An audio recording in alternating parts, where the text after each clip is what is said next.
होते हैं। मोदी जी के लिए भी संविधान निर्माता बाबा साहब ही हैं, तो उन्हें बिल्कुल बेशक माननी होगी हमारी ये बात कि नई संसद भवन का नाम हो तो क्योंकि बाबा साहब जिनका नाम पूरे विश्व में बसता है, जिनका डंका पूरे विश्व में है, आप गूगल करके देखिए symbol of the knowledge doctor B.R. Ambedkar, तो उनके नाम पर ये होना बहुत ज्यादा, आपका नाम संसद भवन में नहीं हुआ तो बहुत उग्र आंदोलन आप सभी को देखने को मिलेगा, जिसके प्रत्यक्ष प्रमाण है पसीने के हर एक बूंद सिर्फ और सिर्फ बाबा साहब के लिए पुकार करती है कि नई संसद भवन का अगर ललाट चमकेगा तो सिर्फ और सिर्फ बाबा साहब के नाम पर चमकेगा।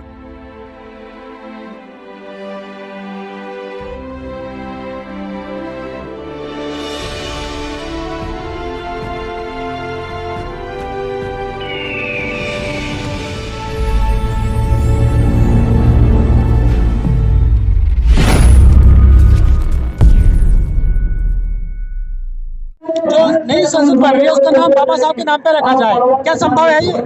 बिल्कुल ये संभव है, क्योंकि जब जनमानस की आवाज होती है तो हर काम संभव होता है। ये आपने 3 कृषि कानून में भी इसका असर आपने देखा होगा। रही बात, जैसे आपने पूछा है कि आज ये महारैली का आयोजन है, क्या ये बाबा साहब के नाम पर होना चाहिए या नहीं, तो इसमें मेरी सिर्फ एक ही मांग है कि सिर्फ और सिर्फ बाबा साहब के नाम पर होना चाहिए। जिस प्रकार खेल रत्न राजीव गांधी से मेजर ध्यानचंद ही सुशोभित होता है, इसी प्रकार संविधान का जो मूल आधार, जो संविधान की आधारशिला है, वो डॉक्टर B.R. अम्बेडकर के द्वारा लिखी गई है, तो उनके समतुल्य कोई दूसरा नाम नहीं है। तो ये हम लोग की मांग है कि बिल्कुल जो नई संसद भवन है उसका नाम सिर्फ और सिर्फ डॉक्टर भीमराव अम्बेडकर होना चाहिए। आप लोगों में इतनी ताकत है, इतने पावर है, वो सत्ता में बैठे लोग हैं, उनके पास पावर है, सब कुछ है, आप लोग एकजुट भी नहीं होते हैं, संगठन अलग अलग खेमे में बटे हुए हैं, हो पाएगा ये संभव? बिल्कुल हो पाएगा संभव। देखिए ऐसा है कि संगठन चाहे अलग अलग होंगे, लेकिन सबका टारगेट एक जैसा है, और मैं नहीं समझती हूँ कि इस मुहिम के लिए हमें किसी एक संगठन की आवश्यकता है। इस मुहिम के लिए भारत के हर एक नागरिक की आवश्यकता है, चाहे आप हो कोई भी हो, क्योंकि जो संविधान भारत रत्न द्वारा लिखा गया है वो सिर्फ और सिर्फ दलितों के लिए नहीं है, महिलाओं के लिए नहीं है, किसी लेबर के लिए नहीं है, वो भारत के हर एक नागरिक के लिए है। तो ये आपका भी दायित्व बनता है कि जिस व्यक्ति ने आपको नियम कानून का संविधान दिया है, आप भी उसके लिए अपनी आवाज उठाइए। तो इस काम के लिए किसी विशेष संगठन की कोई आवश्यकता नहीं। आप संविधान संसद का नाम की बात कर रही है, लेकिन अडानी अंबानी को सारा प्राइवेट सेक्टर कर दिया गया है, सारे सरकारी जितने भी थे ठेके दे दिए गए, ठेके में बदल दिए गए, आप अभी तक इसी पे अटके हुए हैं। जी बिल्कुल, हम चाहते हैं कि बाबा साहब को जो इतिहास है उसे प्रकाश में लाया जाना बहुत ज्यादा आवश्यक है, और उसके लिए जो नई संसद भवन है ये बहुत ही अच्छा माध्यम है कि जब बच्चे, आने वाली पीढ़ी जब जब नई संसद भवन का नाम लेंगे तब तक बाबा साहब का नाम लेंगे और जानने का प्रयास करेंगे कि आखिर में कौन था ये व्यक्ति। और रही बात, आपने निजीकरण की बात करी है, तो जैसा कि मैं आपको बता दूं कि जो हमारा आरक्षण की व्यवस्था थी वो सामाजिक समानता लाने के लिए थी, जो अभी तक भी भारत में सक्षम साबित नहीं हो पाई है। तो इसके लिए हमारा संगठन ऑल इंडिया परिषद डॉक्टर उदित राज जी, डॉक्टर ओम सदा जी के नेतृत्व में यह मांग करता है कि निजीकरण बंद हो, और यदि निजीकरण होना बहुत ज्यादा अनिवार्य है तो इसमें आज भी आरक्षण की व्यवस्था होनी चाहिए कि जो लोग मुख्य धारा से रह चुके थे उन्हें मुख्य धारा में लाए जाने का प्रयास किया जाना चाहिए। लेकिन जो उदित राज है वो तो खुद पहले बीजेपी में रहे हैं, वो उनसे मांग रहे हैं। तो आपसे मैं एक बात पूछना चाहूंगी, क्या उदित राज जी एक प्रथम और अंतिम व्यक्ति है कि जो बीजेपी से कांग्रेस या कांग्रेस से बीजेपी में गए? मैं आपसे ये सवाल पूछना चाहूंगी। ऐसे भारत में बहुत सारे लोग हैं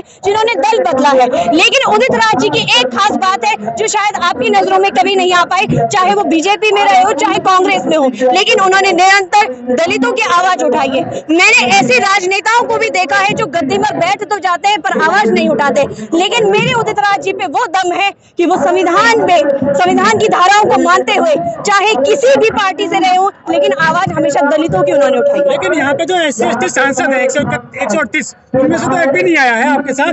जी बिल्कुल, इस बात का हमें बड़ा मलाल रहेगा, लेकिन मैं आपके चैनल के माध्यम से सभी राजनेताओं को बता देना चाहूंगी कि आज जिस कुर्सी पर आप बैठे हैं वो कुर्सी सिर्फ और सिर्फ बाबा साहब की बदौलत आपको मिली है। तो बहुत ज्यादा ज्यादा आवश्यक है कि हर एक अधिकारी, हर एक नागरिक, हर एक राजनेता कि वो आगे आए और बाबा साहब के हक की लड़ाई यहाँ पर लड़े। ये बाबा साहब के लिए बहुत बड़ी श्रद्धांजलि साबित है। लेकिन क्या लगता है कि मोदी जी मानेंगे आपकी मांग को?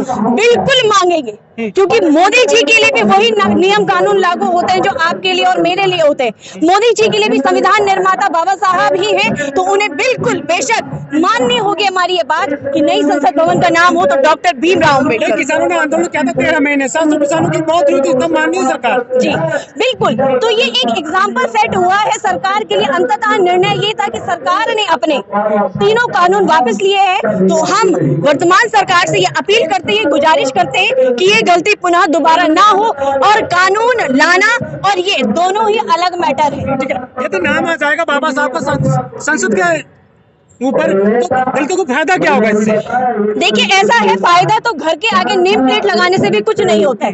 अगर आपके घर के आगे, मैं अपनी बात पूरी कर देती हूँ, अपनी बात पूरी कर देती हूँ, घर के आगे जब नेम प्लेट लगाता है तो उससे व्यक्ति को एक सुकून और एक मान प्रतिष्ठा महसूस होती है। तो मैं समझती हूँ कि बाबा साहब जिनका नाम पूरे विश्व में बसता है, जिनका डंका पूरे विश्व में है, आप गूगल करके देखिए, symbol of the knowledge doctor BR Ambedkar, तो उनके नाम पर ये होना बहुत ज्यादा आवश्यक है। और मैं एक और बात वर्तमान सरकार को कह देना चाहती हूँ कि इसमें आप हमें आंदोलन के लिए विवश ना कीजिएगा। लेकिन देश में तो हिंदू राष्ट्र की बात चल रही है जी, मनुस्मृति की बात होती है जी नहीं, तो मनुस्मृति की बात हो, चाहे इस्लामिक धर्म की बात हो, किसी भी बात की धर्म हो, लेकिन ये मुद्दा इन सब बातों से परे है।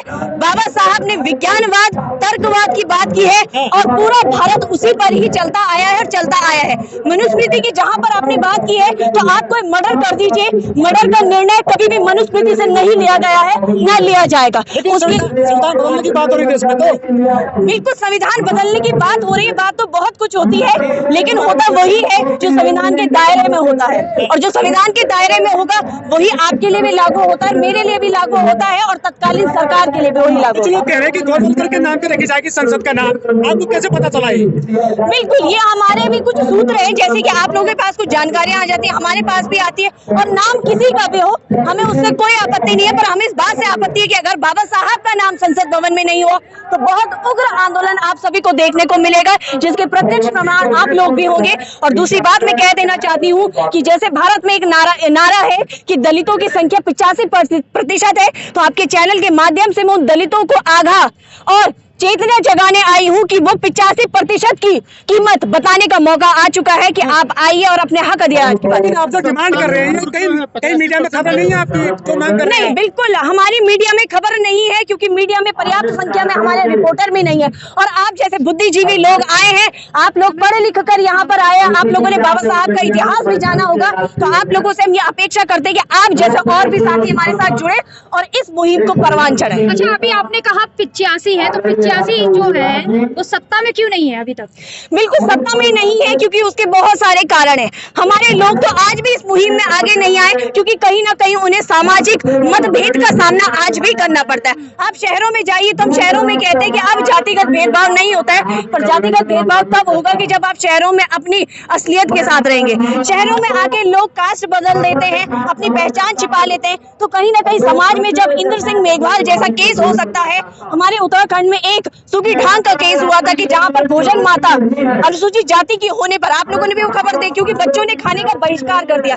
मैं एक बात सोचती हूँ कि जिन बच्चों को नाक पोंछना तक नहीं आता, उन्हें ये जाति का भेदभाव कौन सिखाता है? तो अब वर्तमान में भी ये सारी कुरीतियां हैं, जिस वजह से हम लोग आगे नहीं आ पाए। एक सवाल और आपसे, बाबा साहब की मूर्ति तोड़ी जाती है पूरे देश में बड़े पैमाने पर, वो नाम कैसे सहन कर लेंगे बाबा साहब का संसद पर? करना पड़ेगा, क्योंकि आप भी उसी भारत की जनसंख्या का हिस्सा है और हम भी उसी भारत की जनसंख्या का हिस्सा है। मैंने जब ये कैंपेन चलाया था तो मुझे कई सारे लोगों को इस बात से भी सामना करना पड़ा कि ये जो संसद भवन बन रहा है ये आपका और मेरा नहीं है, 140 करोड़ जनसंख्या का है। तो आपके चैनल के माध्यम से मैं उनको ये बात बता देना चाहती हूँ कि उसी 140 करोड़ जनसंख्या का हिस्सा हम भी है।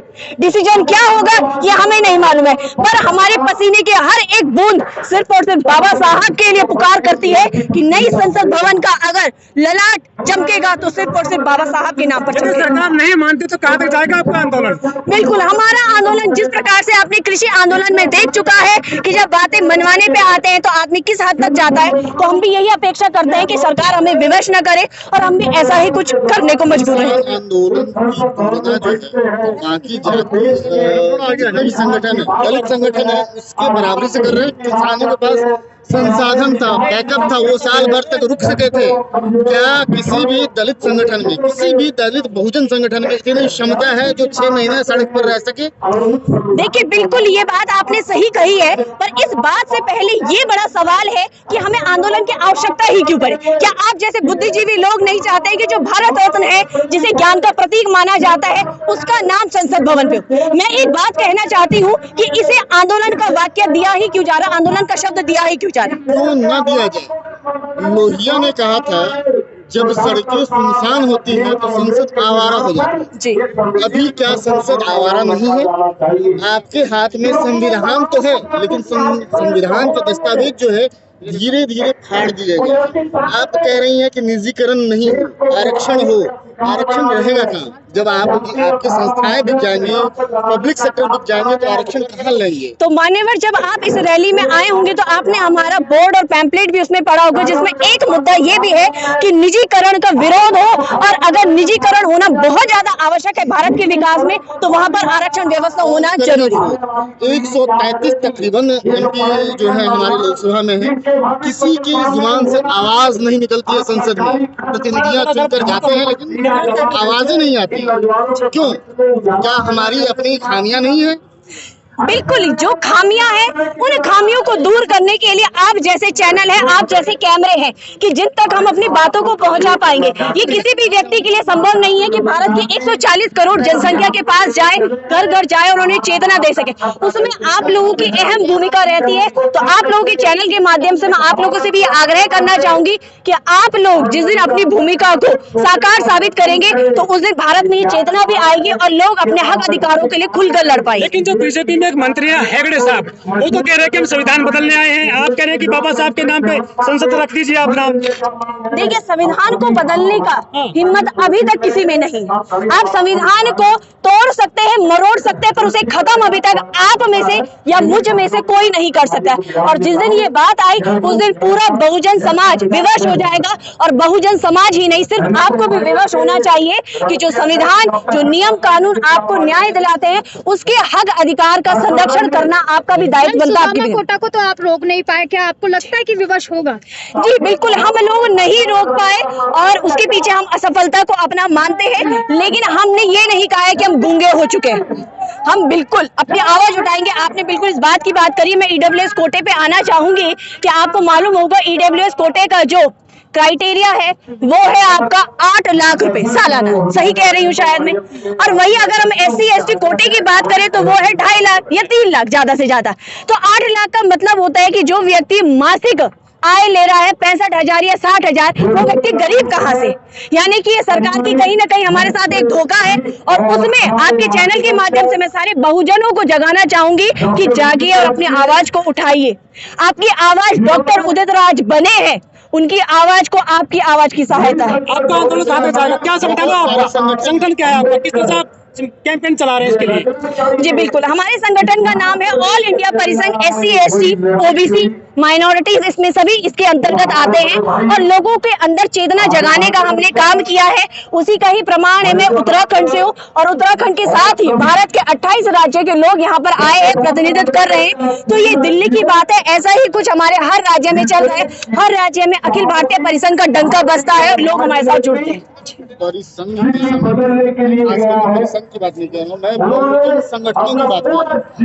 बहुजन आंदोलन, आप घनश्याम के आंदोलन के बाद से देखें, सभी आंदोलन के विफल रहने के पीछे सबसे बड़ा रीजन ये रहा है कि वो बटे रहे जाति के नाम पर और संप्रदाय के नाम पर। एक मंच पर कब तक और कैसे आए? क्योंकि सबका मुद्दा अलग अलग है, सबकी बातें अलग अलग है। सबसे बड़ा प्रश्न यहाँ ये है, जो सवर्णों को हम 4 लाख गालियां दे रहे हैं, जो बहुजन मीडिया सॉरी हमको लाख गालियां दे रहे हैं, लेकिन उनमें एक पक्ष की बात यह है कि अगर वो 99% सहमत रहते हैं और 1% सहमत रहते हैं तो भी साथ आ जाते हैं। और हमारे साथ ये है कि हम अगर 90-95% सहमत है एक दूसरे से और 5% असहमत है तो हम एक दूसरे के साथ नहीं खड़े होते हैं।